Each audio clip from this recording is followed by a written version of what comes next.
Abby and Kat were born in 1997 and became best friends when they were 6. Grew up together and started a band and bonded over music ever since. 20 years later, they are all grown up and spend their free time analyzing lyrics. Now here they are talking all about their Lord and Savior, Dr. Taylor Allison Swift. Taylor, if you're listening, we love you. Welcome to Swiftlore Podcast, where we dive in lyrics and lore of our Lord and Savior, Dr. Taylor Allison Swift. Absolutely, that's why we're here. I'm Kat. I'm Abby. And we're out here. Certainly. And this week, we're doing a couple of songs that relate to my debut novel that just came out, Daisy Plucked. This is my copy. It is Abby's copy. It's very exciting. I also got a fun little bookmark, and my name is in the acknowledgements, which sure is. Kat took a video of me last night reading that. I did that. Yeah. Last night we did costume karaoke again like we did last year. Now, last year we sang No Body, No Crime. Mm-hmm. This year we sang End of Beginning by Joe. We did. And My Kink is Karma by Chapel. Oh my gosh. Which was so exciting because last year when we did karaoke, I was like, I wonder if they have any Chapel Roan songs. And they didn't. And this year they had like her entire discography, including some deep cuts from like before the rise and fall of Midwest Princess. So very fun, very slay. We love to see it. It was a good night. It was fun. Made some friends. We did. There's a guy that promised us free flan. Oh my God, Tom. The flan man. Flan We'll Tom. see. Maybe we'll flan it up. We'll see. So anyway, that was last night. I fell coming out of the bar. Yeah. I like missed the step and I just ate it. Literally, it was like, and then I fell and then I was like, I need to show people that I need a minute to get up, but I need to show people that I'm okay. So I just flipped over on my back and started laughing. Okay, but like, and some girls were like, are you okay? And I was like, I'm fine. I'm just silly. You fell. I start laughing, and then I was immediately like, I hope she's okay. Because imagine I fell and I actually hurt myself, and you're just laughing. I would have looked like a psychopath. But you were right. I was right. Well, it didn't look like a fall that was like injure worthy, although you did scrape yourself up pretty bad. I did scrape my knee. It was pavement after all. But just my knee. Now we have we have my story about being on the tube, and we have your story coming out of the bar. Both of us we're out here. Fall over on occasion. Well, one of us needs alcohol, the other needs motion. Yeah, well, motion is all it takes for me. Listen, I mean, yours is a less controllable situation. I put myself in that situation. You were in heels too. I was in heels. I was doing tequila rough. Shots. And your mom was waiting to pick us up right outside. Oh yeah, I fell like literally. My mom was like 5 feet away. What a time. Oh, that was funny. Spear's really upset by this story. Spear was also in the car witnessing this. Oh my gosh, I forgot that she was witnessing it. Oh jeez. There was a whole audience. I feel like the whole time that we were at the bar, I remember things pretty clearly, but once we left the bar, I think all the alcohol hit me. You told us the same exact story twice on the car ride home. We had to stop you. We were like, Kat, we've been over this already. So that's what I'm like when I'm drunk. It was pretty iconic. Oh, man. And I got drunk to celebrate the book, so it's fine. Yes, it was great. We had a fun little celebration where, we talked about this amazing book, Daisy Plucked by C.E. Witherow, a novel. That is I. Yes. C.E. Witherow. It is a sapphic retelling of Hamlet. We've talked about it every week now for a while, and for good reason, because this book slaps. And it is officially available wherever you get your books. It is. My mom purchased it. Same. So if anyone's mom wants to purchase this book, yeah. You could even purchase it for your mom. Ooh, a fun little gifty. It's YA, so there aren't any like spicy scenes or anything. So, it's not weird to read with your mom. It's the best review. It's not weird to read this with your mom. I don't think. I don't know. I'll let you know what my mom thinks, but she was really excited and she's really proud of you, as are the rest of us. It's just a really cool thing. My co-host is a published author. Wow. We got a published author. Second published author on the studio. Pod. Oh yeah, that's true. Megan was foreshadowing. Also, when we were picked up by Kat's mom, she was listening to The Family Plot by Megan Collins. Yes. And I was like, can you believe that we are canonically friends with Megan Collins? I know. My mom was like, oh yeah, it's your friend's book. I'm like, well, I mean, like, we kind In of. some ways, yes. We're Instagram mutuals, and we talked to each other for a while. Yeah. We should have Megan Collins back on. I know. I feel like when her next book comes out, we should ask her to come back on. Yes. Oh, I'm really excited for Cross Your Heart. Cross My Heart. Cross Your Heart. I think it's Cross My Heart. Or it might be Cross Your Heart because it's a heart transplant thing. Yeah. It's Either going to be way, a really cool book. I'm really excited about it. What a time. I'm also excited for the songs that we're covering this week. So if you're on on the fence about the book, the songs that we're covering this week are like the vibes. So I'm covering Right Where You Left Me. And I'm covering Chloe or Sam or Sophia or Marcus. AKA Chloe et al. Or Ghost of Sam. Yeah, so that's the vibes. Those are the vibes. And we came up with this a while ago, and we were like, for the release of your book, we should do 2 songs that remind me of your book. And when I originally read this, a draft a while ago, I made a playlist for it. Mm-hmm. And now, like, there are certain songs that I just associate with this book. That's crazy. Right? Isn't that? One of which being Pressure to Party by, I think her name's Julie Jacqueline. And anyway, so when we were thinking about that, I was like, well, we have to have Chloe et al. Have to. And Right Where You Left Me. Yeah. And those songs are also bangers. Bangers. And so that's what we're going to talk about today. We're celebrating Cat. We're talking about these bangers of songs. I'm so excited to cover Right Where You Left Me. This is like one of my favorite Taylor Swift songs. It's one of the best songs ever. It's iconic. It's so good. And honestly, like, Chloe et al. Is really good. It's just so devastating. Yeah. It's so devastating. Oh. But yeah, what a time. What a time. I feel like you should go first. Okay. Chloe or Sam or Sophia and Marcus? Is it or? I think it's all oars. It's all oars? Oops, all oars. Okay. So, I don't have too much front matter about this song. It's off of TTPD, so a lot of those songs don't have like a Wikipedia page or anything. Mm-hmm. But this is the 20th track. It was on the 2 a.m. anthology version of the Tortured Poets Department. It was written and produced by Taylor and Aaron, or as we call them now, Swiftner. This song was performed live for the first time as a surprise song on the Eras Tour, June 3rd, 2024 in Lyon, France. When I originally did my rankings for this, it was ranked kind of low. Not because it's a bad song, but again, it's really hard to rank the Tortured Poets Department because it's like the songs are really good, but there are ones that I will listen to more than others. And this song is just so sad that I have to be in a very specific mood to listen to it. Yeah, I feel like the way that you rank TTPD depends on your mental state while ranking it. Absolutely. Like more so than most of her other albums. Oh, yeah. Because this song is like objectively a banger. Like reading through these lyrics and researching it, I was like, holy crow. Mm-hmm. This song right here.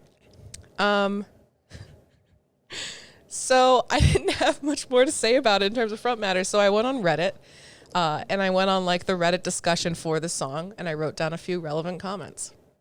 This first one is from the user Swimming Salt Cracker. They said, 3 to 4 names are exes of mine. Is this fucking play about me? User Silveretta Jet 777 said no one, and then nothing. In the space, Taylor. My ex is a bisexual drug addict.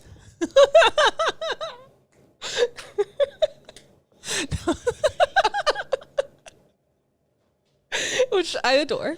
I love. She's just like, you know who this is about, you. And then the third one, it was from a deleted user. And I really think that they shouldn't have deleted this because I adore it. It's all in capitals, just so you guys know. This whole sentence is in capitals. Apple Music isn't showing production credits, but I feel Aaron Dessner's Des Nussy is in this one.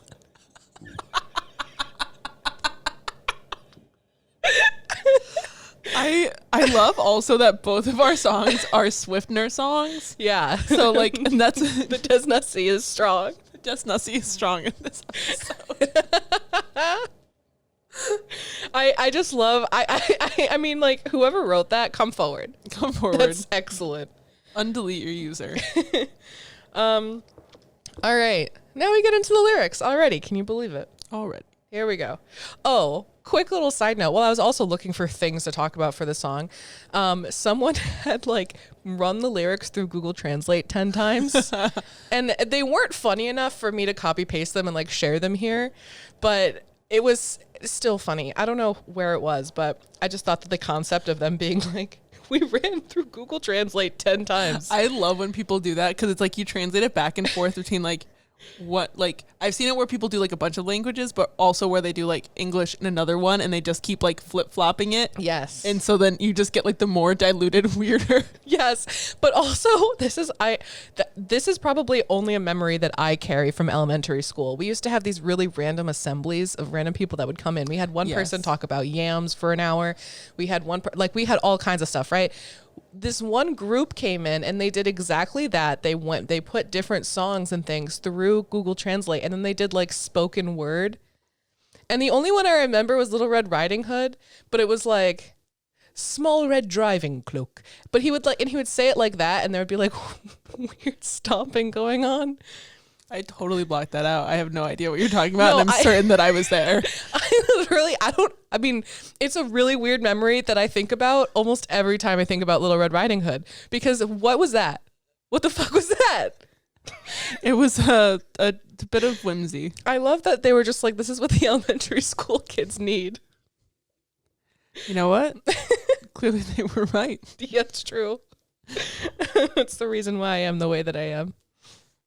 Is Little Red Driving Cloak. Okay. Lyrics. I have to laugh through the pain. As you do. So, first lyric. Your hologram stumbled into my apartment, hands in the hair of somebody in darkness. Okay. I'm going to get chills for every single lyric of the song. Yeah, every lyric is perfect. It's all perfect. So she's hurting her own feelings yet again. We talked about this in the Black Dog episode where we thought that maybe she was just imagining this whole thing. She doesn't actually know that he's with someone who's younger than him and that they're dancing, and she doesn't know any of that. She's hurting her own feelings. And so I'm imagining her in her apartment alone, and she sees his hologram stumbling in, hands in the hair of somebody. She says somebody. So maybe she's thinking about the memories of like her being the person that his fingers are in her hair, or she's just thinking about the other people he could be with. And that's just sort of running through her mind. And then also connected to, I look through people's windows when she's looking through people's social media. So that's another thing, that she could just be looking at social media and being like, and having these thoughts about who her ex is seeing now.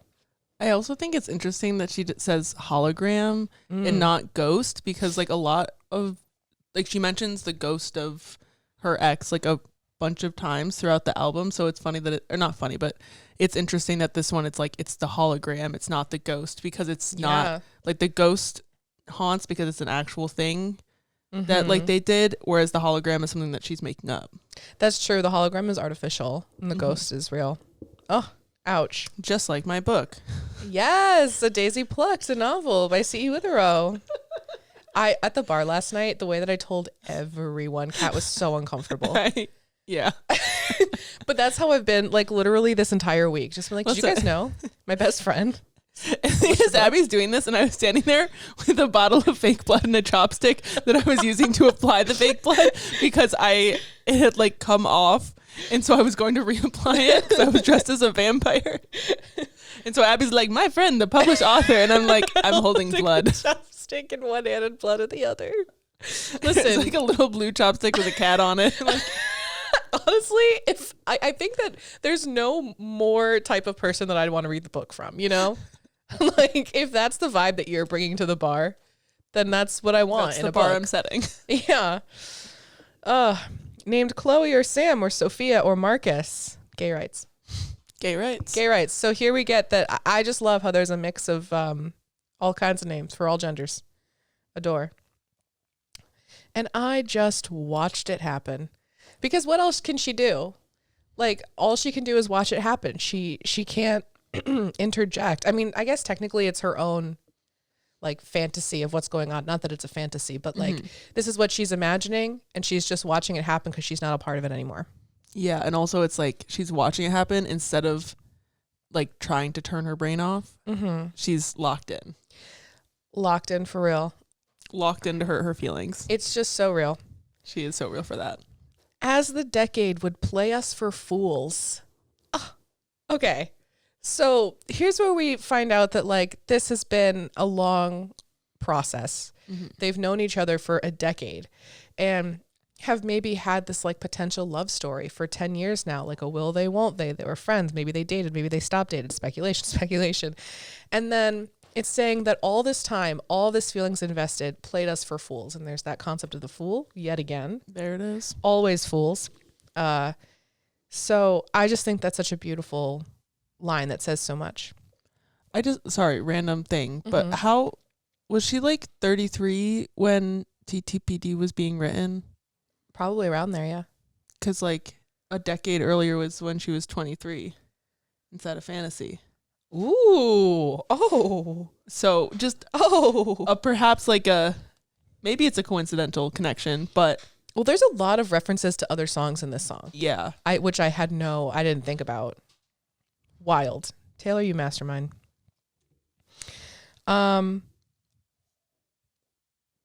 You saw my bones out with somebody new. Okay. I have so much to say about this because, like, first of all, it's saying that he is also seen her with someone else or is also imagining her hologram with someone else. But she's saying you saw my bones. Like, it's what was left of her after dating this person. It's not like her lively self anymore. She's lost everything but the bones. And then it just reminded me of like my heart, my hips, my body, my love from Death by a Thousand Cuts. And like she gave it all to this person and now it's gone. So like, yeah, she might be out with somebody new, but it's just her bones. That's crazy. Yeah. Wild. All right. Who seems like he would have bullied you in school. That line is so good. It's just randomly funny. She's just like, I'm hurting my feelings. Let me hurt yours too. Just a little bit. Genius was just like, fun fact, she's now dating a jock. I'm like, that's correct. And like, it's so funny that she's just like, yeah, you'll see me with somebody else. He could take you. He could definitely win in a fight. But also it's funny because like presumably, I don't know if she's talking about Travis in this line. I don't know, maybe. But Travis doesn't give the vibe that he bullied anyone in school. You know? Yeah. He seems like a good dude. It's kind of would be wild if the person that she's talking about being out with is not Travis. It's Ratty Boy.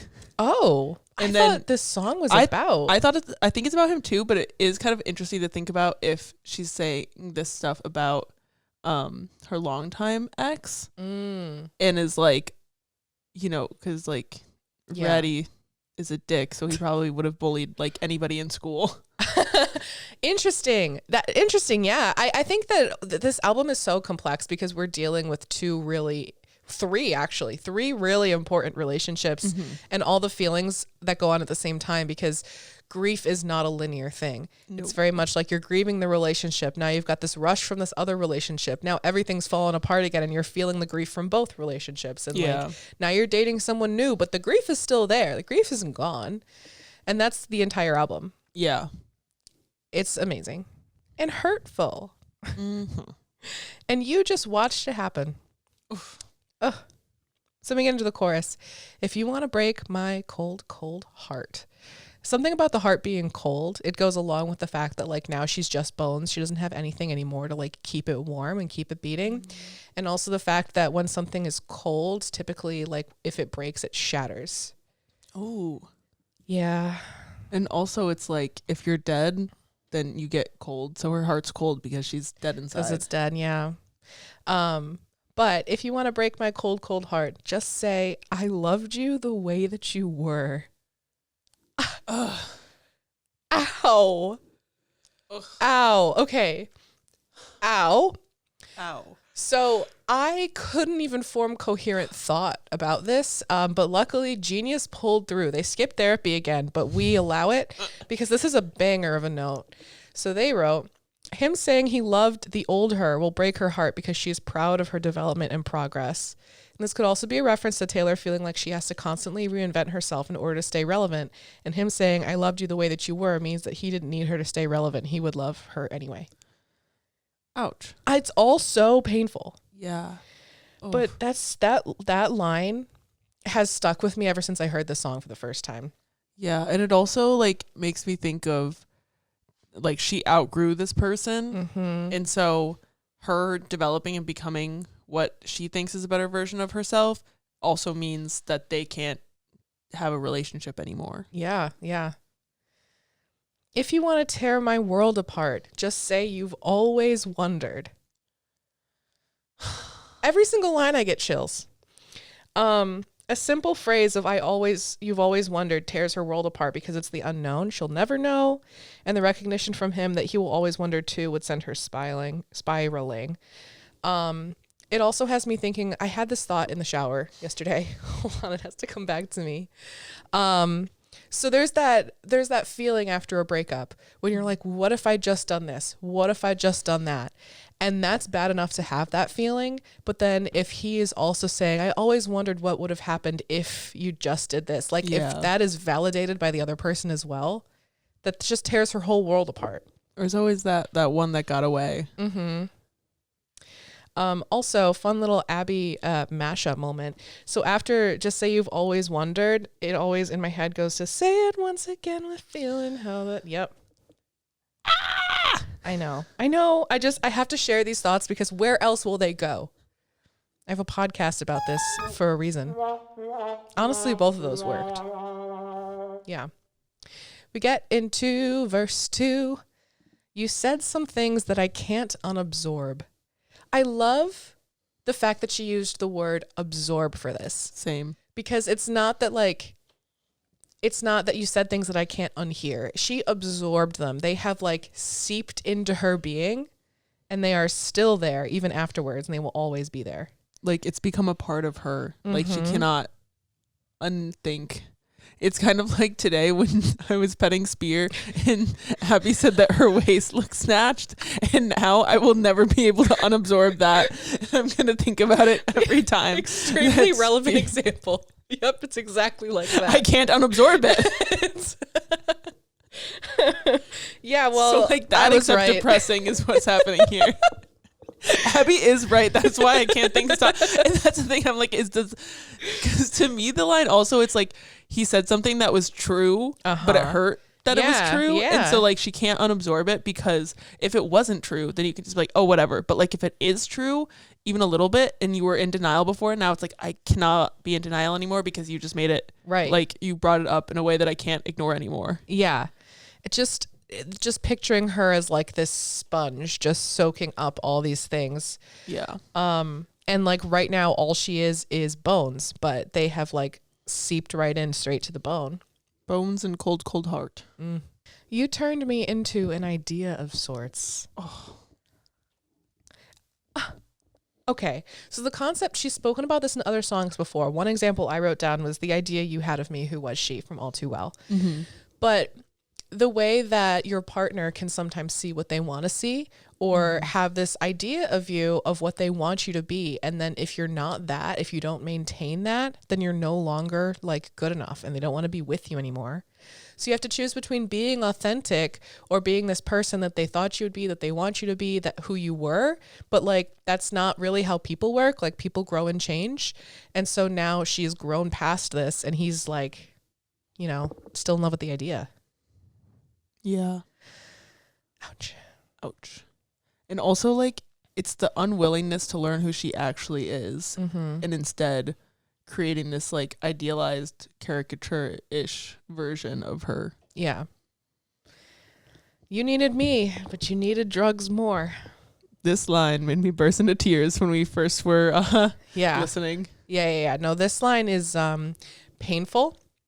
So I want to point out that there's a codependency in this line by saying you needed me, but you needed drugs more. So obviously we're talking about the fact that she was with an addict. But at the same time, she's saying that you needed me, and she liked that he needed her. Yeah. There's that thing of needing to be needed. That's something that a lot of people feel, and you want to be able to support your partner. You want to be able to help your partner, but she's never going to be able to offer the instant relief that drugs give him. Mm-hmm. But at the same time, Taylor, in a lot of her songs, refer to love as drugs and alcohol. So for her, she doesn't need actual drugs, because that's how she feels just being with the person. Yeah. And she's saying you needed me, but you needed drugs more. I just didn't do it for you the way that you did it for me. Yeah. Ow. and I couldn't watch it happen. It makes me think about Haunting of Hill House. Oh. Because there's a character in Haunting of Hill House that struggles with addiction. And there are certain members of the family. You know, it's hard to watch. Yeah. It's really hard to watch someone going through substance use issues. And it's hard to just watch it happen because really there's nothing you can do. Yeah, especially if the person doesn't want help, doesn't think that there's a problem. There's like a point where you have to like make the choice of like, okay, am I going to keep supporting them and keep watching them hurt themselves and like be here when they hit rock bottom, or do I need to distance myself because like people in active addiction, like they can be very toxic and they can be very hurtful because they're addicted. Yeah. And it sucks. Yeah, it does suck. And she's saying I couldn't watch it happen. I changed into goddesses, villains, and fools, changed plans and lovers and outfits and rules. All the ways that she tried to keep him around, that she tried to keep him happy, that she tried to keep the relationship going. She was really just shape-shifting to whatever was needed in the moment. She's talking about goddesses, villains, fools, all the different archetypes of herself, the roles that she was playing as a woman, as a partner, her personas, her eras even. Yeah. Changing plans and lovers and outfits and rules. So she's like, I tried spending more time with you. I tried spending more time on stage. I tried changing the rules, which then I think about Dear John and like, you change the rules every day. And so maybe she's having these feelings of like, am I just as bad as this person was for doing that? And it's just really complex. And you become this person that overthinks every little thing and there's no solution and it makes you go a little crazy. And it also like with the chorus of the like, just say you love me the way that I was. Yeah. And it's like she made all these changes to herself to try to keep him engaged and invested in the relationship. And if he said like, I liked you before you started doing all that stuff, it'd be so heartbreaking because like she did all this stuff that she didn't necessarily want to do because she thought it was what he wanted and it wasn't. And so all the effort was wasted and the relationship ended anyways. Yeah. Ouch. All to outrun my desertion of you. And you just watched it. She did, as we said, all of this because she was trying to get away from the inevitable.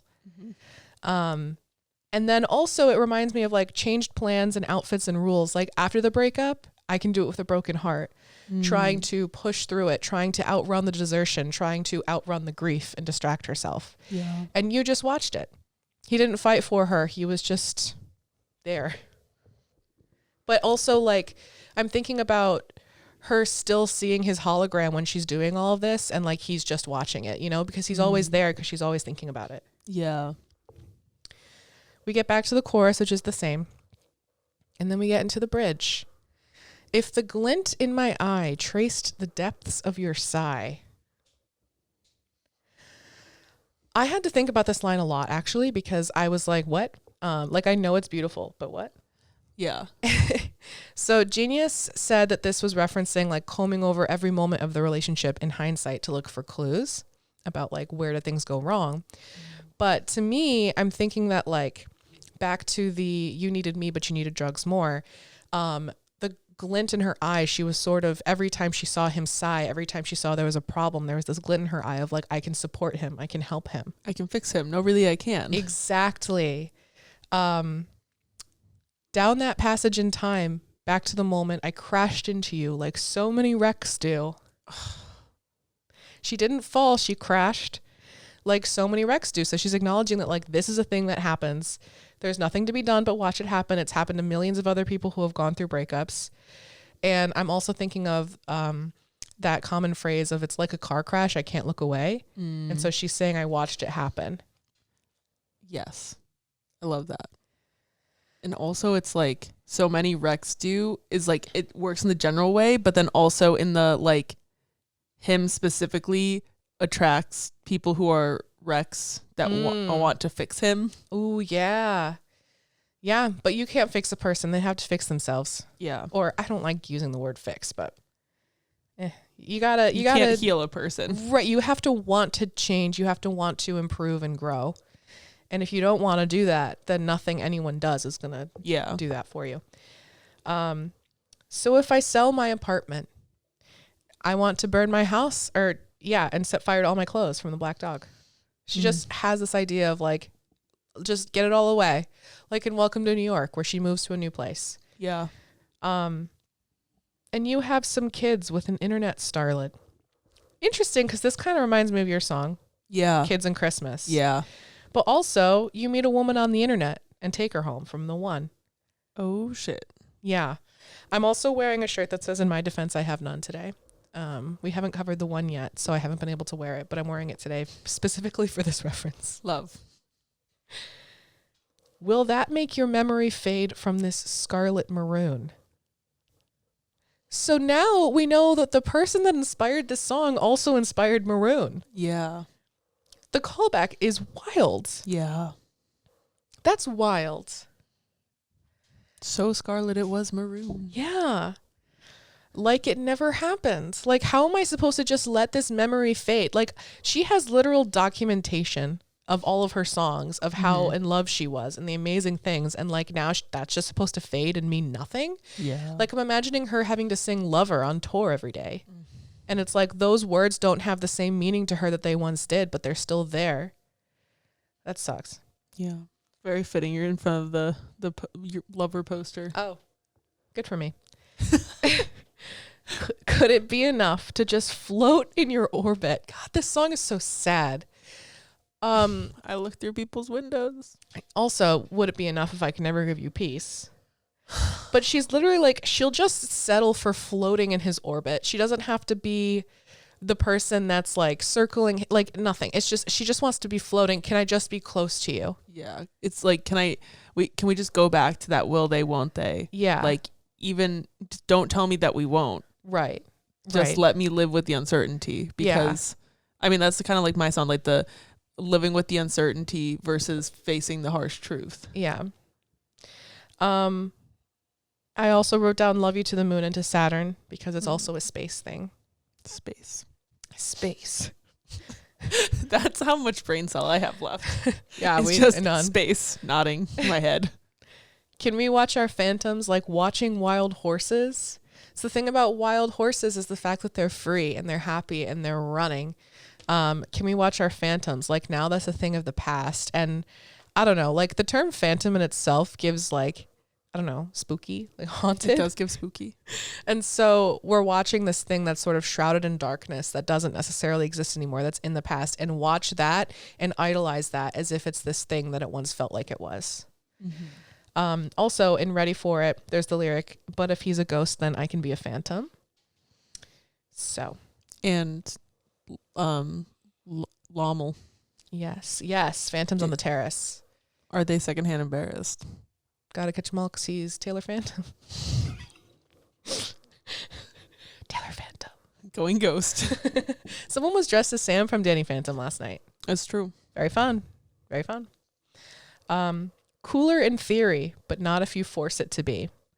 Like there was a want to make it work or to stay friends after the fact, but like unfortunately this devastated her. You can't just do that. Yeah.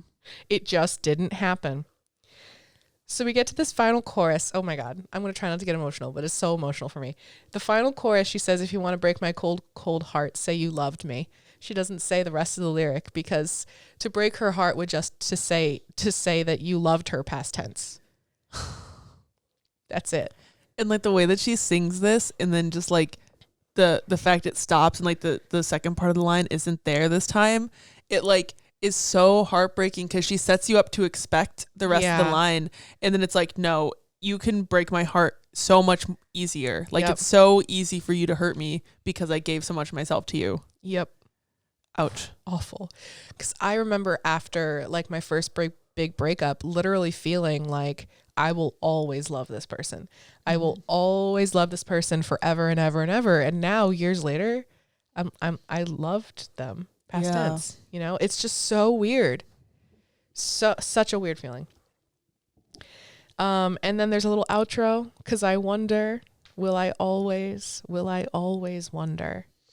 I knew you'd haunt all of my what ifs from Cardigan. They don't know what would have happened, what could have happened, and they'll never know because that's not how life works. Yeah.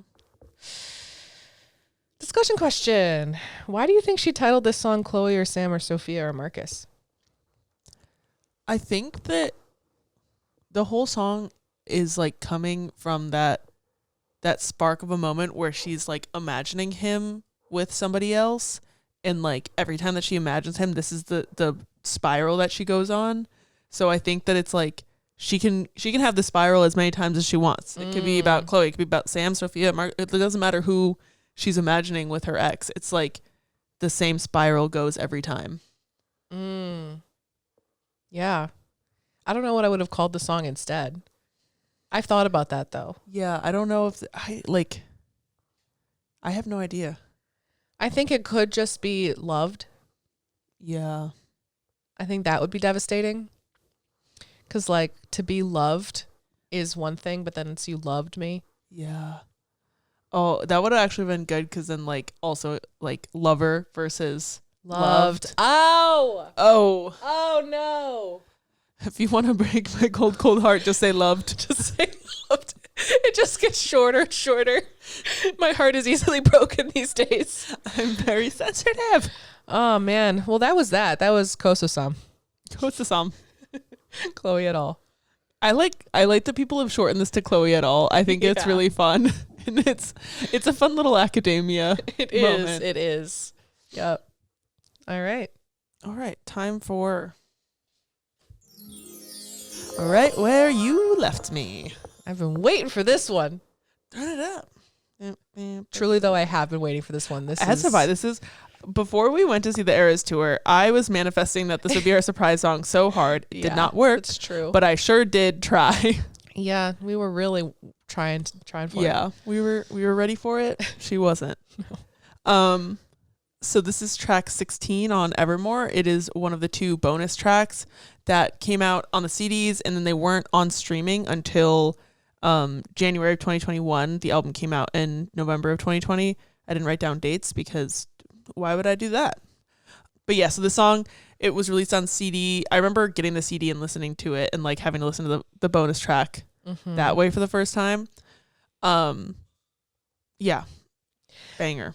I don't think I really appreciated the song until I saw a random TikTok back when I used TikTok of someone being like, this song is slept on. And I heard it and I said, whatever this song is, it certainly is slept on, because I hadn't listened to the bonus tracks. Yeah, well, because they weren't available until, months later. Yeah. And actually, one of my notes was just, this song didn't chart anywhere, but it went double platinum in my house. But also, like, a lot of Swifties do rank this really, really high as one of Taylor's best songs. And it is actually the 3rd most streamed song on Evermore, behind Willow and Champagne Problems. Really? Yeah. I mean, it has like half the streams of Champagne Problems, but still like 10 million streams more than the next things on the list. Or 10 million? There's a lot of streams. It has like 360 million streams. Wow. And 100 million of those, me. Yep. The other 100 million, me. The others, everybody else can listen a couple times, I guess. I say as if it's a competition. This is the only amount of plays to exist. This song was written by Swiftlore, and it was produced by Just Aaron. And this song was written and recorded a week before Evermore came out. Apparently, Happiness and this song, both were like the backing tracks were something that Aaron had been working on for a while, and he sent them to Taylor, and she was like, I need to do this. And so she wrote her parts and sent it. And like, there's an interview with Aaron where he was talking about it, and he was like, I went to like the person doing the mastering and was like, we have 2 more songs. And he was like, you want them to be on the album that comes out this Friday? So I wonder if that's part of the reason why Right Where You Left Me is a bonus track. Because it's possible. They're like, it's kind of like how the last season of Stranger Things, they split it into 2 parts. Oh, yeah. 2 release dates, because the last 2 episodes weren't done yet. So maybe that's why. Who's to say? And then those 2 episodes ended up being... I have thoughts about it. That's not what this podcast is about. We don't have time to unpack all of that. Oh, and then also there was a trend on TikTok like a while back. I can't remember when, because time isn't real, as we know. Where people would talk about like what their restaurant is, and like what that like they got stuck on in time and just like never really moved on from, which I thought was a really interesting trend. And the song has been performed. I don't know why I said that so weird. I'm just out here. Performed. It has been performed 2 times. Slut. That was from last week. If they call me a slut. I don't know why I'm in my goofy era over here. Yeah. Yeah. So the first time this was performed live was in Santa Clara, California on July 28th, 2023 with Aaron Dessner as a surprise guest. And then also this was played over the summer on July 9th in Zurich. Mashed up with All You Had to Do Was Stay. Ow. Ow. All you had to do was stay because I'm not going anywhere. In terms of personal connections to the song, this song, while I was writing the book, is like so pinnacle peak both of the characters because so there's 2 main characters, Daisy and Hana. Daisy is like stuck in time because her lifelong best friend and very, very like a week before she died, recent ex-girlfriend died, and she's kind of like stuck because she envisioned this entire future with her, like they were going to go to the same college because Hana's a year older, so she was already at college. Daisy was going to join her there, like had envisioned this entire future together, and suddenly it's just completely over, and it's not just a breakup, like there's no coming back from it. And like facing the reality of the fact that she's dead is like hard, especially when her ghost keeps showing up. Like, let her move on, Hana. Rude. Jesus. And then also Hana's like perspective also relates because, you know, she died. Like she's gone from the mortal realm and she's still like lingering around as a ghost because she has unfinished business because everybody thinks that she committed suicide, but she shows up. She's like, I didn't commit suicide. I was murdered. And so, you know, she's stuck in that moment of like, everybody thinks the wrong thing about me and thinks that I died in one way and it's not true. And yeah, it's just a bummer. She's stuck in time forever. Always 19 years old. And also, I mean, this is kind of a spoiler. It's not really. It's a plot point. They break up in a restaurant. They did. They don't anymore. Oh, okay. I do have a note about that, but yes, they in earlier drafts they did break up in a restaurant, and I'm pretty sure that I had them break up in the restaurant because of this song. Oh, really? And then I changed it in one of the like last drafts, just because the blocking was weird. Because it was like they went into a restaurant and then they're eating, they place their order, and then they break up. And then it's like, well, did they? What about their pancakes? I'm like, exactly, because then Hana would have to wait for the food to come out and like pay for it before she leaves. Brutal. Or she just had to like pay for the meal and leave, or be like, oh, never mind, don't make our food, please. Like, it was a lot of questions. People do it in TV all the time. I know, but on TV, I get it. On TV, I feel like you can just be like, oh, there's just time in between this. But I'm like, no. What did Risley say? Risley, my iconic editor, was like, this is a weird, not like weird, but I think she just made a note about like the flow here is confusing. And I was like, you are correct. Okay. So instead they break up in the parking lot of the restaurant. It's going to be like a whole new book. It kind of is. Yeah. Brand new bitch. And then to make it about me, I remember listening to this I distinctly remember the first time I listened to the song. I was driving home to my shitty studio apartment. It was freezing. Because also the CDs didn't ship like right away because Evermore, you know, it was a surprise release to everybody. And so when that did ship, I was already like, it was 2021. I was already in my new apartment and I was driving. Spear was in the car. We were coming from my parents' house because I think I had shipped the CD there. And so I got it, put it in the car, listening like on the way home. And I was almost back to my apartment, and then I was like, wait, there's bonus tracks. Why am I not listening to the bonus tracks first? So I like skipped forward till right where you left me. And then I was listening to it, and I like parked my car. I had to fucking parallel park. Ugh. And I'm sitting and I just sat in the car and listened to the rest of the song and then I listened to it again because I could only listen to it on CD at the time, which was a struggle. But like, I was just sitting in the car like, oh my God, this is life-changing because also like, when COVID hit, my birthday is March 23rd, which as we all know, the world shut down on March 13th. So my 23rd birthday was 10 days after the world shut down for COVID. And like the way that every plan that I had for my life just totally went up in smoke when COVID happened, because I was supposed to finish grad school and then move to New York City and like do all the stuff, and that did not happen. And in retrospect, it's good because I don't think I would enjoy some of the things that I was going to do with my life. But it's just wild to think like, yeah, I'm like, it took a while to move on from that, like how I thought life was going to be versus how it is. So it like for a while, like I was at the restaurant, especially at that time. Well, time really felt like it froze during COVID. I still am just like, oh, 2016 was 4 years ago. Yeah. We're about to be 10 years out of high school. I know.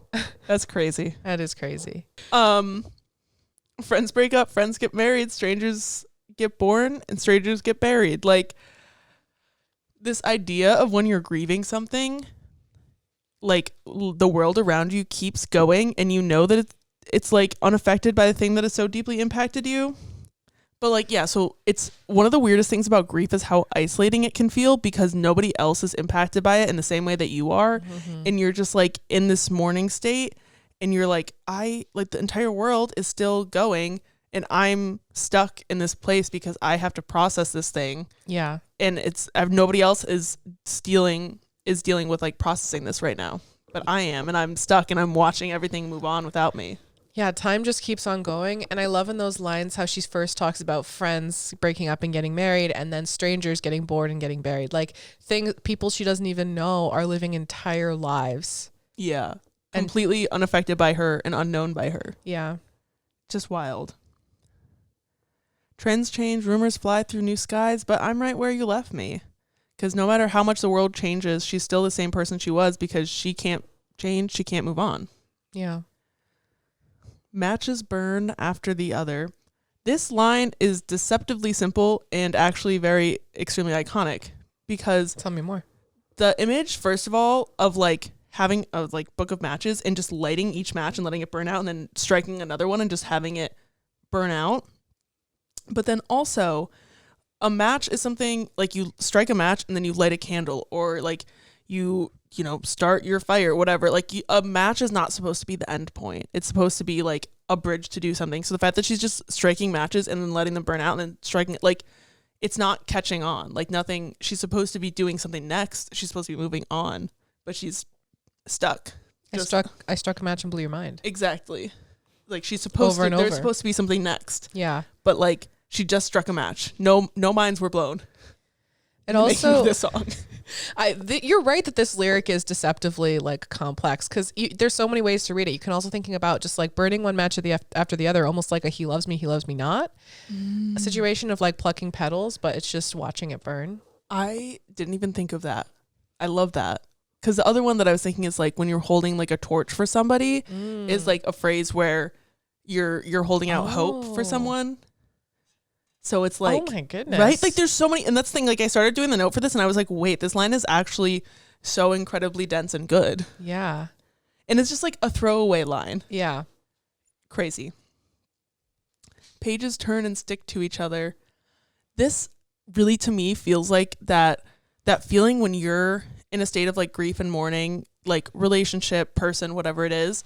And when you finally kind of like get through it enough to sort of rejoin the world, it feels like you've missed a chapter, because the world, friends break up, friends get married, strangers get born, like everything has already changed, and you're just like now not only reacclimating to like being a normal like functioning person again, but you also have to like catch up on everything that you missed.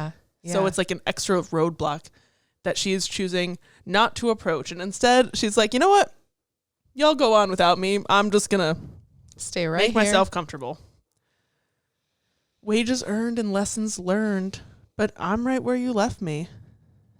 Like, wages earned and lesson learned, I feel like it's interesting in the context of none of us knowing when this album came out that Fearless Taylor's version was going to be coming in the spring. And like that idea of, she earned wages and then she learned her lessons, and like now she could use those lessons to do something, and in reality she will, but like in that moment she's like, you guys can learn stuff, I'm gonna stay here. Yeah, it's just like a deeply sad line thinking about previous songs where like taught me some hard lessons from I Forgot That You Existed, which is a peppy song, but then also I know she's got like Learn My Lesson is in a bunch of other songs I can't think right now. Yeah. And so she definitely has talked about like learning lessons. Yeah, and so she's saying like I've made money, I've learned all these things. Doesn't matter because I'm right where you left me. Mm-hmm. Which this song, we didn't do hint songs last week, but if we had, I would have done The Man Who Can't Be Moved by The Script. I don't know if I remember. That song is fucking iconic. It is. It is an iconic song, and it's same vibes. Yeah. Help, I'm still at the restaurant. Like this idea of her asking for help of like I'm stuck and I know that I'm stuck and I can't keep going on my own. Like I need somebody to help me, but like when you're stuck still for so long, everything moves on. Mm-hmm. Like there's nobody who's close to you anymore to come back and pull you out because you let all of those relationships decay, waiting for this one to come back that isn't going to. Another hint song could have been Help by the Beatles. Help, I need somebody. So I'm still at the restaurant, still sitting in a corner I haunt. I think it's interesting that it's a corner because she doesn't clarify if she's sitting with her back to the corner or her face to the corner. And like both versions have like very different, like meanings, because if she's sitting with her back to the corner, like she is literally watching the world go by and doing nothing about it.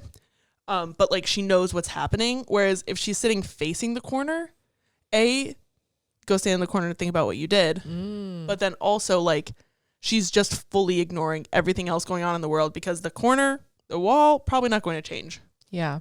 So I think it's interesting that it could go either way. Mm-hmm. Cross-legged in the dim light. Who sits cross-legged at a restaurant? I don't know. What kind of restaurant is this? But then also on a more serious note, it's like, I assume that you would only do this if you're comfortable at a restaurant. So it's like, this is a place that they go routinely. Well, is she like, how are we talking with the cross legs? Because like, well, to me, cross-legged means like crisscross applesauce. Oh, see, I was always thinking, hold for visual aid. Oh, that makes a lot more sense.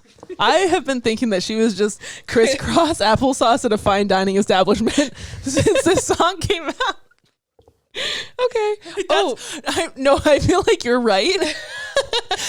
But it makes a lot more sense. Oh my gosh. Yeah, I don't think she's crisscross applesauce, but I love the thought. No, because I've just been picturing her just like, she's just chilling. I'm going to say crisscross applesauce now. Yeah. Quick little tangent. I'm thinking about that scene in Princess Diaries where Julie Andrews says that princesses and queens sit like this with their ankles tucked instead of their legs crossed. Yes. And also Anne Hathaway just confirmed that Princess Diaries 3 is happening. I'm at that. That's a restaurant that I will be sad. I will be sad. I'm already at the theater. They're like, the movie is not filming yet. Ma'am, we're going to have to ask you to leave. Like, said no. I mind my business, cause no harm. In this theater I haunt, cross-legged in the dim light. They say what a sad sight. They say we're calling the police. Whoop whoop. It's the sound of the police. This reminds me also, this tangent specifically. I don't know if you saw the SNL thing. There's a new cast member. Her name's Jane something, and she did a song on the Weekend Update that was like her singing about being at a party, and essentially like the party ended and she just like stayed there. And she's like, the DJ packs up, he knows we don't need music to dance, and like they're putting away the chairs. Great, bigger dance floor. That's funny. I love it. We just went on tangent on tangent on tangent. Tangential. Anyways, I don't know what that was. They say what a sad sight. Imagine like you work at a restaurant and there's just a lady in the corner and it's just like, yeah, just leave her. What a sad sight. Yeah, like it also reminds me of in the Charles Dickens Great Expectations. I did read this book in like 9th grade, so my remembrance iffy at best. But there's one character, I want to say her name is Miss Havisham, where like she was supposed to get married and then like the day of her wedding she was left at the altar, and so every day she like gets dressed in her wedding dress and like waits for her fiance to show up, and like obviously he doesn't, and it's been like years and years and years of her waiting. Wow. So this whole song is very Miss Havisham. I think that's her name coded. Also, another very important song where she talks about what other people are saying about her. Champagne Problems. Ooh, we'll get into that. This song, it's, yeah, we'll get there. Okay. I swear you could hear a hairpin drop right when I felt the moment stop. Like this idea of her, the moment stopped for her. Like time stopped when this happened to her. And like, you know, she's like, I swear you could hear a hairpin drop. Yeah. Like, you know, other people who were there, since it wasn't this earth-shattering moment for them, probably would just be like, yeah, it was just like a restaurant. Yeah. But like for her, this is like the end of everything. Like the world went silent, time stopped. It's also interesting to me following the fact that we know her hair is pinned up. Mm-hmm. So she's saying specifically you could hear a hairpin drop. Ooh. Like this hair that she had all done up for this occasion. All looking nice, like one of the pins are dropping. Yeah. And like breaking up with people in public settings like this is evil. It can be, yeah. Like, and it reminds me a lot of in Legally Blonde when Elle at the beginning of the movie goes to dinner and she thinks that she's getting proposed to, but they're actually breaking up. Brutal. Glass shattered on the white cloth. I love the imagery of this line because it sets the setting in a really like succinct way. It's like, this is not just a restaurant. Like it's a restaurant with like white tablecloths. Like it's a nice restaurant. They're drinking from like glassware. So it's not like, you know, a crappy diner or something. It's like, this is a place where like she has a glass and there's white tablecloths and it's nice and she's got her hair done and they're at the restaurant. And like, why would you break up with somebody at a nice, anyways. Definitely. And it also makes me think of like, I don't know, I'm imagining they drink red wine. Yeah. I also have always imagined this as red wine, but like she never says it. Right. But like, but you feel vision it is there. Right. So like the glass shatters on the white cloth and now there's just this splash of red. And like a wine stained dress you can't wear anymore. Yeah, and it just makes me think of like this is probably a really dramatic thing that happened in the restaurant where there's a clearly a break. Like, you know, when people are getting broken up with, I've seen it a couple times. It's not fun. And just like, not only is she broken up with, but also a glass shattered. Maybe that's why it got so quiet and she's just kind of misremembering the timing of details. But it's like, yeah, everybody got quiet because you just dropped a glass and broke it on your table and everybody stopped and looked. Yeah. And it's like, that's the moment where everything stopped for her. But then she says everybody moved on is the next line. I mean, because like, that's the thing. It was this huge thing for her, but to them, they're like, woof, that was a wild Yeah, exactly. thing. Everybody's just like, ooh, that was weird. But all right, I'm going to keep eating my dinner. You breaking your glass over there does not make my salad taste less bad. Right. I don't know why I said salad. I was going to say steak, and then I was like, I'm a vegetarian. And then I was like, salad. And then I was like, no, if you're at a nice restaurant, you can eat things besides salad if you don't. Anyways. My mom always says don't eat salad on dates. So that's advice from my mother. Honestly, eating salads, if you're like having a conversation with somebody, is a very fucking humbling experience. It is. Because like, you're just like, oh my God, yeah, that's so interesting. And then you're like trying to make sure you're getting the right amount of bite on your fork. And then you're like shoving it in your mouth and you're like, And you have to really move for a while. The lettuce around to like fit it into your mouth. Exactly. And it's just not, and then you end up getting like a little bit of dressing on your face and you're like, this is horrifying. Right. I ordered a salad once when I went out to lunch with my boss and I was like, this was a mistake. Yeah. So don't order salads on dates. And that's this week's unsolicited advice for you. Everybody moved on. I stayed there. Like, how is she supposed to move on when her vision of the future and everything she had planned out is just suddenly like that, just totally gone? I snapped. I didn't snap close enough to the mic. And I also snapped with my left hand, which doesn't snap very loud. Anyways. Yeah. And then like dust collected on my pinned up hair. The decay of this detail of like, she's sitting there, she's so still that she's collecting dust and she's just been in the same place for so long that she's just basically restaurant decor at this point. Like, and nobody is caring for her also because dust only collects on neglected things. Yes. So it's just she's sitting there, she's still, and she's ignored. Yeah, no because one everybody's has come. like, yeah, okay, if you can't move on, like it kind of reminds me of how isolating, again, like grief or a breakup can be if the people around you aren't supportive, because like it's really hard and it sucks. And like I feel like when you go through a really tough time is when you find out like who really cares about you, like what friends are going to be there for you, because during a tough time, like they're going to show up. And if you don't have anybody who cares for you like that, or if you push them away because you refuse to move on, yeah, it sucks. It does. They expected me to find somewhere, some perspective, but I sat and stared. Because, like, moving on from something is just the expectation. Like, that's what you're supposed to do. That's what everybody expects you to do. Just in life, like, you have something impact you, you grieve it, you find a perspective that lets you move past it, and you go on. But, like, she couldn't find any perspective. And she sat and stared right where you left me. She's still like stuck in that moment of shock, because the moment that she starts to process it, it'll be gone. Yeah. Like it, in order to move on, you have to accept that something happened, and she doesn't want to accept that this breakup happened. So she's just ignoring that anything is going on, because if she doesn't ignore the truth, or if she ignores the truth, then it won't be true to her. Yes. We also haven't mentioned yet just the how absolutely iconic the melody of this song is. It's just like bouncy. It is, and it just it's very keeps matter of going. fact. There's like a motivation to it. It moves on. You're just like you just have to keep going. Yeah. And then when she says you left me, and her voice goes all high. Yeah. And the chorus is really simple. So that was like the pre-chorus. The chorus is, you left me no, you left me no. You left me no choice but to stay here forever. And it's just those two lines twice. And I also think like bringing choice into this here is really interesting, because it's true that like if you're in this state level of denial and this level of like, I will actually not be advancing my life, I'm just going to hang out here. Like that is a choice that you're making actively.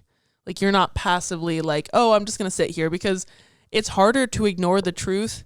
At some point it becomes like, ignoring the truth is more difficult than accepting it after a while. So she's just like, she has far surpassed the point where accepting the truth would have been the easier option and the less painful option in the long run. But she's like, I cannot deal with that, with any of that kind of pain. So I'm just ignoring it and not letting it happen. I'm making that choice. Yeah. Also, I love how she's saying right where you left me, and then you left me no choice. Yeah. And just how she used that twice. Amazing. And also like right where you left me no. It's like, no, you didn't leave me. Yeah. I just realized that. Yeah. Like, you left me no. I can't. You left me. Me? No. No, you did not. Exactly. Leaving you. No, you ain't. No, you ain't come back. We have been laughing about that line from Eminem years. and Rihanna's song that I can't remember the name of. Love the Way You Lie. There's literally, so there's one part of Eminem's rap where he just goes, I'm leaving you. No, you ain't. Come back. And like, we thought that was so funny. It's still funny. It is, because it's like, it's a really serious song. It's a really serious song, and like the context of the line is sad, but it's like, I'm leaving you. No, you ain't. Come back. Because it's like, well, clearly she is leaving.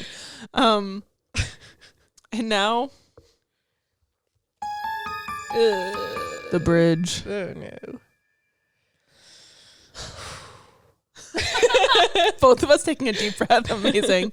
I love that the bridge is not from her perspective anymore, because she's just doing the same thing over and over. Like, she's just sitting in the corner of a restaurant, like dust collecting on her. So from her perspective, like nothing's happening. Yeah. The world has not moved on. So she's like, there's no more to the story to tell you, because nothing else happened. That's just the world stopped for everybody. But this bridge like offers an outside perspective and a different POV. It's reminiscent of How Did It End? Yes. Talking about her at the shops, walking in circles like she was lost. That is exactly the line that I pulled. I love the brain cell ping pong. Da da da da da. So did you ever hear about the girl who got frozen? Literally, I had guess who I ran into at the shops. Taylor loves thinking about how people are gossiping about her and how people are thinking about it, and especially Evermore and Folklore, where they're all supposed to be songs about other people. And this storytelling technique of like, here's the character experiencing it, and here's how everybody else sees her. Mm-hmm. And it, again, it's very Miss Havisham. I don't know. I can't help. I don't even know if that's the right name. I don't even know this word. I don't know it either. I've never been to a bridge hour.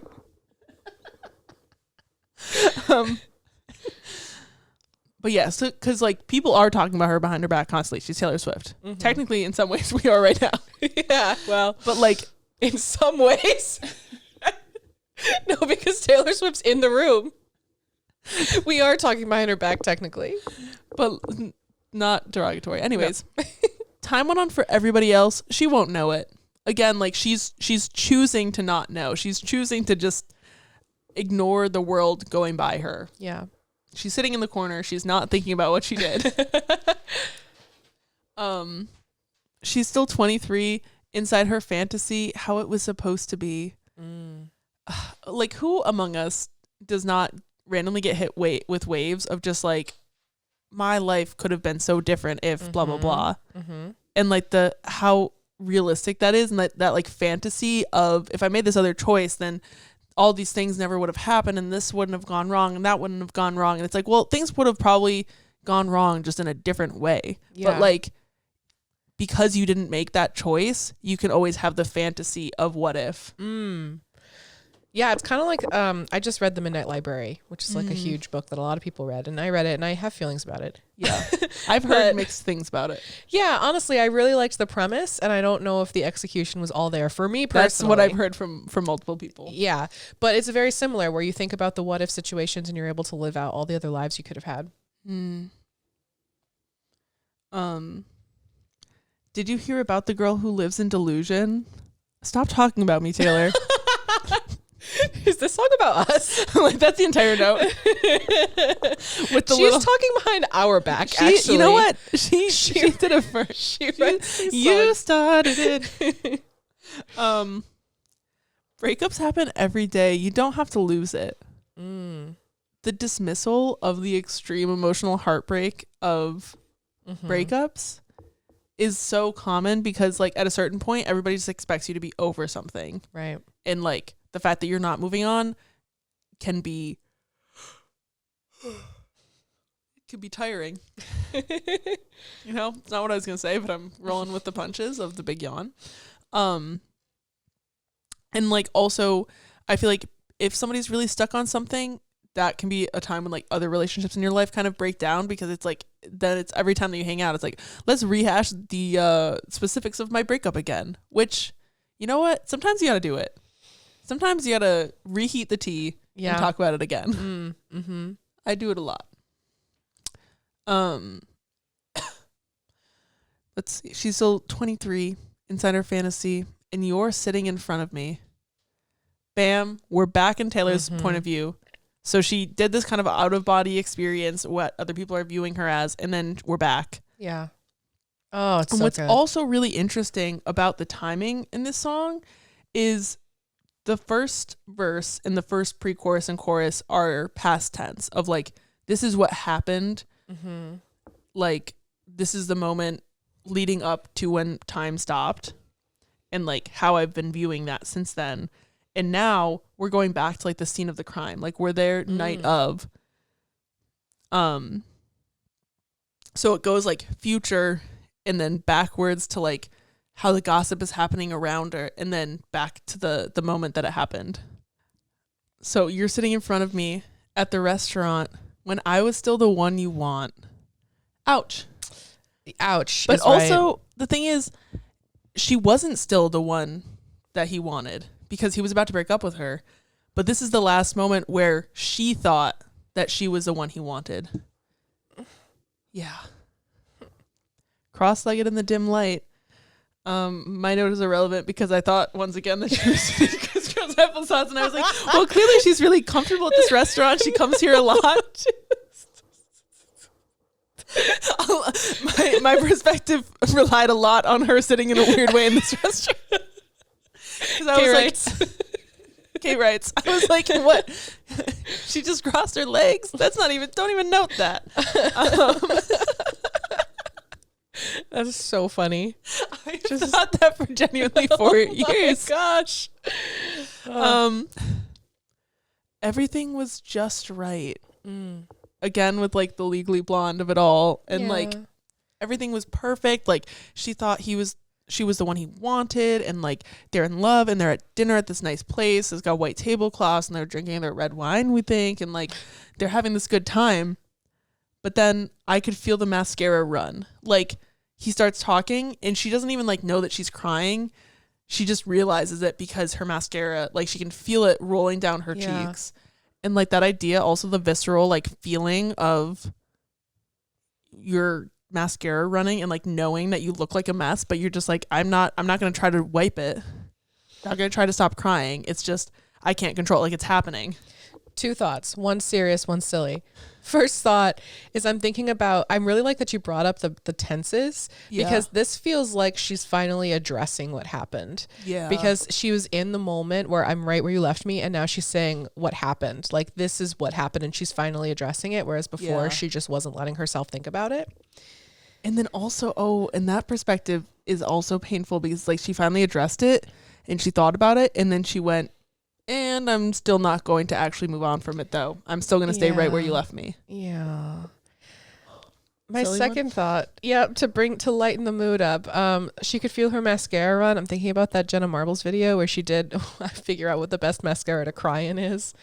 She just applied different mascara and was trying to figure out which left the best tracks. It reminds me also of when I went to see Noah Khan, and I was wearing the mascara that I have is largely, it's not waterproof mascara, but whatever it is, it's like it doesn't really run when you cry. Yeah. Like when I cried in the car on the way home from work the other day, listening to One Direction, I got home, you could not tell that I had been crying. But the Noah Khan concert beforehand, I was there with my friend Cass, and I was like, oh, like my mascara is waterproof, so like I'll be all good. And then he added Call Your Mom to the set list the night of my show, which is, if you have not listened to it, it's a very sad song about having a friend who's like, you know, kind of in a place where they might be committing suicide. And so he's like saying, I'm going to call your mom to get you the help that you need, even if that's not what you want. Yeah. Devastating song. Yeah. Great song. And after that song, my friend turned to me and goes, your mascara is not as waterproof as you thought. Oh. So you told me that you met someone. Ugh. Boo, tomato, tomato.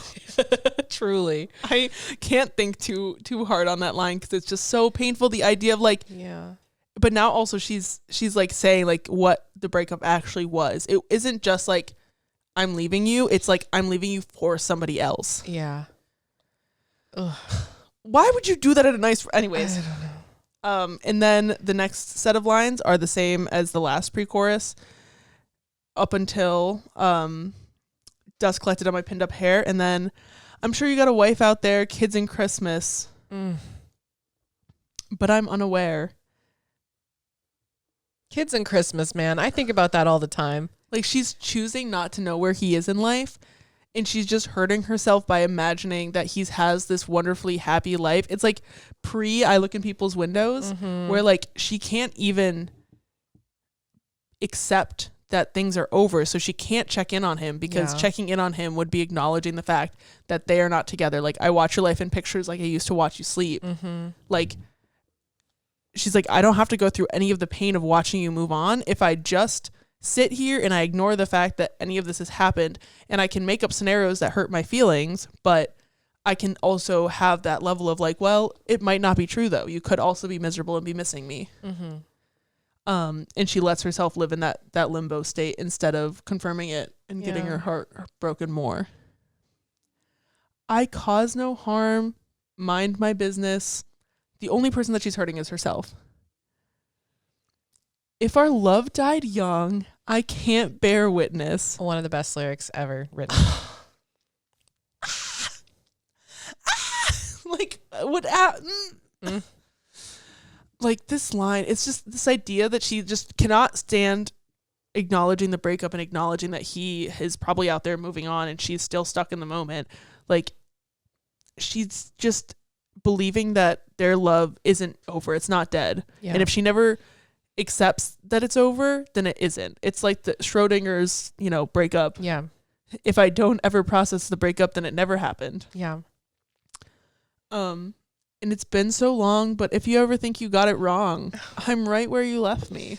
Oh. Just waiting for him to come back without acknowledging the fact that he won't. Yeah. And he's never going to come back. But she's still in that denial. Exactly. It's just, you left me no choice but to stay here forever. And it just ends on that note of like, even when, like you said, she's kind of like talking more about like what happened, she's still like, nope, but I'm still going to stay here. Yeah. My discussion question, what is your restaurant that's like something that happened that you're just like, there is before this happened and there's after this happened? So like I already gave the COVID example. Yeah. But I've mentioned before on the podcast that I turned 18 on my high school graduation day. mm-hmm. And also at that time I had gone through a breakup and both of my childhood homes were being sold at the same time.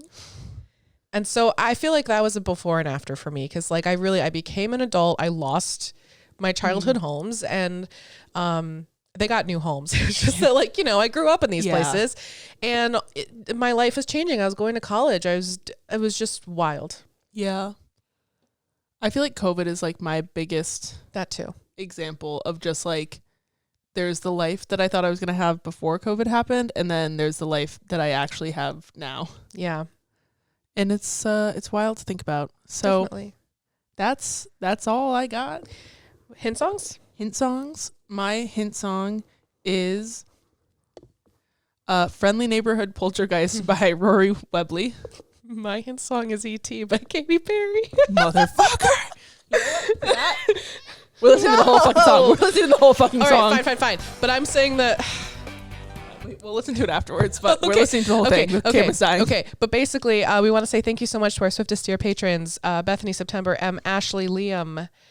Did I miss anyone? I don't think I did. No. And we're so glad to have you there. If you want to donate any money to PLUCKED Cancer Foundation or Breast Cancer Coalition of Rochester, those are charities we're raising money for this month. If you join our Patreon, all Patreon funds from this month will be donated there, or you can just go to their websites, donate themselves. I'm also working on editing the Hot Ones episode. If you pay for that, that will also go to charity. And also buy my book. Also buy Daisy Plucked, a novel by C.E. Witherow. It is out everywhere. It's a Amazon, Kobo, Apple Books. Slazy Plucked. Is it too late to change the title? You know what? I can change it. Okay. That's the good thing about being an indie author, right? Yeah. Our is camera my book. died, so the last like 30 seconds here is going to be audio only for those who watch on YouTube. But sorry, I'm like, I'm right there. because you wrote a book and the book is out. That's so cool. We're so happy and proud of Kat for publishing a book. Here I am. Love that for you. So yeah. And so you should follow us on TikTok at Swiftlore Pod. And on Instagram at Swiftlore Pod. We also have our Patreon at Swiftlore Podcast, and we've got fun stuff on there, including cut little bits and pieces and other fun things. Although we haven't really been posting much more than like Swiftlore After Dark recently. Because we are stressed, which also reminds me that we will not be posting new episodes in the month of November. We will be more active on socials during that time. Yeah. I have kind of been taking a socials break while getting ready for my book to come out. But next month, I'll be just backlogging all the stuff that came out in October. So if you're on the Instagram and you're like, wait a minute, this is familiar. I already have seen this episode. Yes, you did. Yes, you did. We're going to be just doing some catch up, taking a little break. I have to get through this semester. And then I have one more semester left of my master's degree. So exciting. So very exciting stuff. But we're taking November off, and then we'll be back in December. Okay. And now your punishment. My punishment for what? I can't remember what you did, but no, but remember before I was like, I have to play this, and then I actually genuinely don't remember what you did. Because my hint song. Oh. Guys, are you ready for the dog? I like that we're doing it as if the camera's still on. We are dancing for those who can't see us, which is everyone.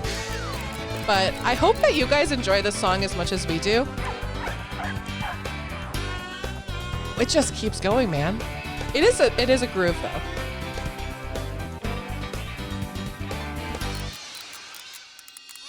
Oh my god! I forgot how long They it just goes. fake you out a couple of times. They're like, oh. They do. It is. Well, no, look, I just realized up here we can see how much longer is left. So we got another 7 seconds. Oh, here we go. Wow. Incredible. All right, guys, have a good week. Thanks so much for listening. Love you all. Bye. Bye. Crispy FF. Oh, right. Bye. Just like Daisy.